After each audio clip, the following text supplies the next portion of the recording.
सोने का पिंजरा। परियों की दुनिया अलग है और इंसानों की अलग है। इन दोनों का साथ में मिलकर रहना कुदरत की तरफ से संभव नहीं है। दिया अपने दोस्तों के साथ घूम रही थी। वो देखो, इंसानों के कपड़े। लगता है किसी ने इसे धोखे से छोड़ दिया। दिया को इंसानों की दुनिया के बारे में जानने का बहुत शौक था। दिया को लगता था कि इंसानों की जिंदगी बहुत खूबसूरत है, जबकि परियों की बिल्कुल नहीं। रात हो चुकी थी और दिया की माँ को दिया की चिंता हो रही थी। वो दिया को ढूंढते उसके पीछे आई और बोली, दिया बेटा, रात हो गई है, तुम्हें अब तक घर वापस आ जाना चाहिए था। रात को तुम्हें बाहर नहीं घूमना चाहिए। हमारे लिए रात को बाहर खतरा होता है।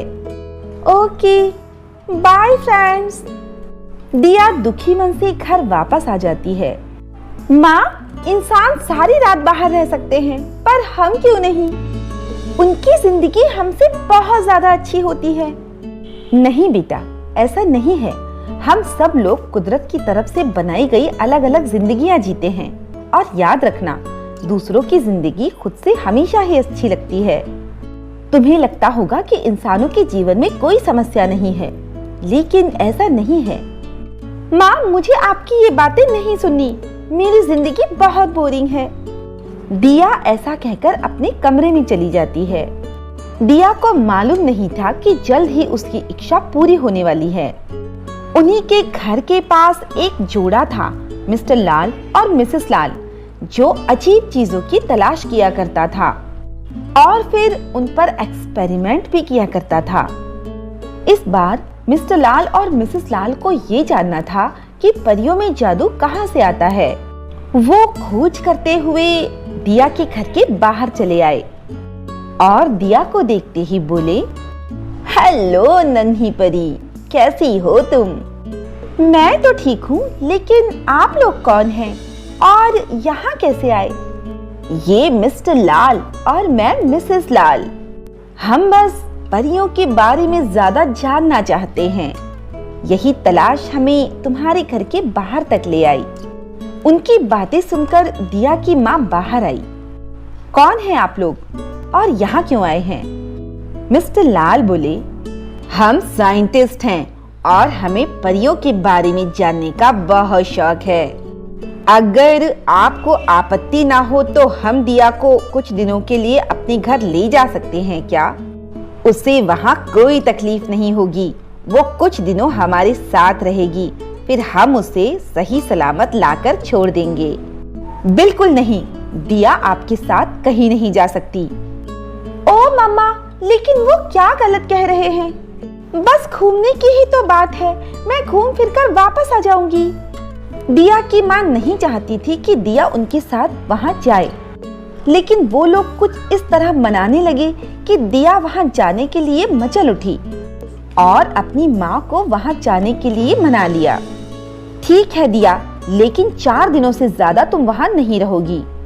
और ठीक है माँ, मैं 4 दिनों में वापस आ जाऊंगी। दिया मिस्टर लाल और मिसेस लाल के साथ वहाँ से चली जाती है। मिस्टर लाल और मिसेस लाल दिया को लेकर एक बहुत बड़े घर में आते हैं। दिया ने देखा कि इस घर में चारों तरफ पेड़ पौधे, फूल, पत्तियां और अजीब अजीब चीजें हैं। ये घर देखने में किसी जंगल से कम नहीं लग रहा था। दिया वहां आकर बहुत खुश थी। मिस्टर लाल और मिसेस लाल ने दिया को उसका कमरा दिखाया। अगर तुम्हें किसी चीज की जरूरत हो तो मांग लेना दिया। हाँ जरूर। दिया उस बड़े से घर में कभी यहाँ तो कभी वहाँ घूमती रहती। जब उसे भूख लगती तो उसे अच्छा से अच्छा खाना मिल जाता।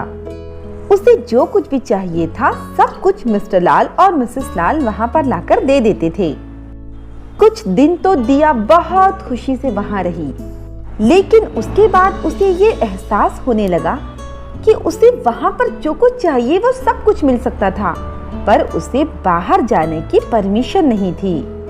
एक बार दिया बाहर जाने की कोशिश करती है तो मिस्टर लाल और मिसेस लाल उसे दरवाजे पर मिलते हैं। दिया बेटा, कहाँ जा रही हो तुम? मिस्टर लाल, मुझे लगता है कि मुझे थोड़ा ताज़ी हवा चाहिए। मुझे यहाँ से बाहर जाना है ताकि मैं ताज़ी हवा खा सकूं। वो जो एयर कंडीशन लगा है ना, उससे ताज़ी हवा ही तो आती है। तुम्हें बाहर जाने की कोई जरूरत नहीं है। ऐसा कहकर वो उसे बाहर जाने से रोक देते हैं। दिया अब समझ रही थी कि उसे कैद कर लिया गया है। दिया रात को उठकर चुपचाप खिड़की से बाहर निकलने की कोशिश करती है, लेकिन जैसे ही वो खिड़की खोलती है, वो देखती है कि बाहर आंधी, तूफान, तेज हवाएं और बिजली चमक रही है। और फिर ऐसा कई बार होता है और दिया वहां से बाहर नहीं निकल पाती। अब दिया सब कुछ समझ जाती है। दरअसल मिस्टर लाल और मिसेस लाल ने नई नई चीजों पर एक्सपेरिमेंट करते हुए कुछ जादू करना सीख लिया था, और जिस तरह का जादू उन्होंने दिया पर डाला था, उसकी वजह से दिया बाहर तब तक नहीं निकल सकती थी जब तक मिस्टर लाल और मिसेस लाल दिया को खुद बाहर लेकर ना जाएं। दिया अपने कमरे में चुपचाप रहने लगी। उसने खाना पीना भी छोड़ दिया था। अब मिस्टर लाल और मिसेस लाल को दिया की चिंता होने लगी थी। मिस्टर लाल, हमारे एक्सपेरिमेंट के लिए दिया का स्वस्थ रहना जरूरी है। वो उदास है, खाना नहीं खा रही और अपने कमरे से बाहर भी नहीं आ रही। हाँ, हमें उसे जाकर देखना होगा। चलो चलते हैं। वो दोनों दिया के कमरे में आते हैं और दिया को गुमसुम बैठा देख उससे कहते हैं, बेटा दिया, क्या बात है? तुम इस तरह से चुपचाप गुमसुम क्यों बैठी हो? कमरे से बाहर क्यों नहीं निकल रही?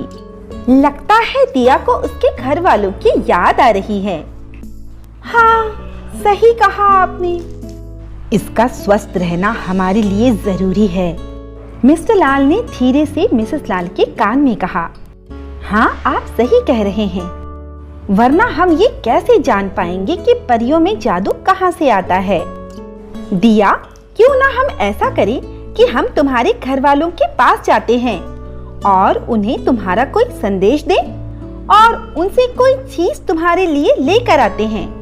ओह हाँ, मेरी माँ से कहना कि दिया इस बड़े से सोने के पिंजरे में बहुत खुश है।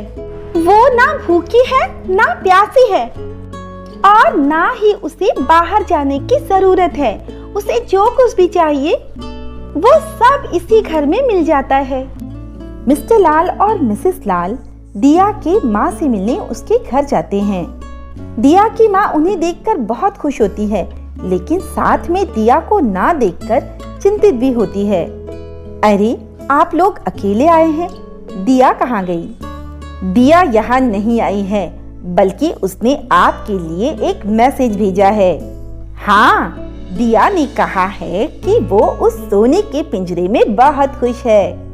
उसे उसकी जरूरत की हर चीज उसके अंदर ही मिल जाती है। ना वो भूखी है और ना वो प्यासी है। उसे बाहर जाने की कोई जरूरत नहीं है। इतना सुनते ही दिया की माँ बेहोश होकर जमीन पर गिर पड़ी और उसके बाद एक परियां जमीन पर बेहोश होकर गिरने लगी। ये सब होता देख मिस्टर लाल और मिसेस लाल डर गए। अरे, हमने तो कुछ भी नहीं किया। ये क्या हो गया इन सबको? ये सब तो सांस भी नहीं ले रहे। मिस्टर लाल, जल्दी से यहाँ से निकल चलो, इससे पहले कि इन सब का इल्जाम हम पर आ जाए। यहाँ से चलना चाहिए। हाँ मिसेस लाल, चलो जल्दी करो। वो लोग वहाँ से चले जाते हैं और अपने घर आकर वो सीधे दिया के कमरे में जाते हैं और दिया से कहते हैं, दिया, पता नहीं क्या हुआ, हमने तुम्हारे घर वालों को जैसे ही मैसेज सुनाया, वो सारे एक एक करके बेहोश हो गए और वो सांस भी नहीं ले रहे थे। हमने सच में कुछ नहीं किया। दिया ने जैसे ही ये बात सुनी, वो भी बेहोश हो गई। अरे मिस्टर लाल, ये भी बेहोश हो गई और सांसें भी नहीं ले रही। जल्दी से इसे बाहर खुले में ले चलते हैं, इससे पहले कि इसे कुछ हो जाए और इसके परिवार वालों का गुस्सा हम पर फूट पड़े। पता नहीं क्या होगा, जल्दी करो। वो लोग दिया को उस घर से बाहर लाकर हवा में रख देते हैं। जैसे ही वो दिया को नीचे रखते हैं, थोड़ी ही देर बाद दिया उठकर खड़ी हो जाती है। अरे ये क्या, तुम तो बिल्कुल ठीक हो। हाँ, और आप अपने पीछे मुड़कर देखिए। मिस्टर लाल ने जैसे ही पीछे मुड़कर देखा तो उन्हें दिखा कि सारी परियां उन्हें घेरे हुए खड़ी थी। तुम सब भी ठीक हो? तो फिर वो क्या था? क्या तुम सब नाटक कर रहे थे? हाँ मिस्टर लाल, आपने सही समझा। जैसे ही आपने मुझे बताया कि मेरी बेटी ने आपके घर को सोने का पिंजरा कहा है, तो मैं समझ गई कि आपने मेरी बेटी को कैद कर रखा है। और जब उसने मुझे बताया कि उसे बाहर जाने की कोई जरूरत नहीं है, तो मैं समझ गई कि आपने उस पर जादू कर रखा है ताकि वो बाहर ना जा सके। और वो बाहर तब तक नहीं जा सकती जब तक आप दोनों खुद उसे लेकर बाहर ना आओ। हम सब का बेहोश होना इस बात का संकेत था कि उसे आपकी बातें सुनकर बेहोश होना चाहिए ताकि आप उसे लेकर बाहर निकलें। और मेरी बेटी मेरे दिए हुए इस मैसेज को समझ गई और उसने ऐसा ही किया। और फिर आप दोनों उसे बाहर लाए। ओह, हमें माफ कर दीजिए, हमें नहीं पता था कि हमें ऐसा। अरे नहीं नहीं, आपको माफी मांगने की कोई जरूरत नहीं। आपने तो मेरी बेटी को सिखाया है कि किसी पर आंख बंद करके विश्वास नहीं करना चाहिए, और हाँ, अपनी माँ की बात भी सुननी चाहिए। ओह सच माँ, मुझे माफ कर दो प्लीज। कैसा रहेगा अगर आपको इसका इनाम दिया जाए तो? मिस्टर लाल और मिसेस लाल बहुत खुश होते हैं। आपको परियों के बारे में जानना तो है, लेकिन आप परियों की इज्जत नहीं करते। आपको खोज करने का बहुत शौक है ना? तो ठीक है, आज से आप इस जंगल में खोज करते रहेंगे और कभी अपने घर नहीं जा सकेंगे। यही आपका इनाम है। और फिर वो दोनों जंगल में हमेशा ही भटकते हुए खोज करने लगे और अपने घर नहीं जा सके। तो दोस्तों, कैसी लगी आपको हमारी कहानी? अगर पसंद आई हो तो लाइक, शेयर और सब्सक्राइब करना ना भूलें और ऐसी ही कहानियों के लिए बने रहें हमारे चैनल।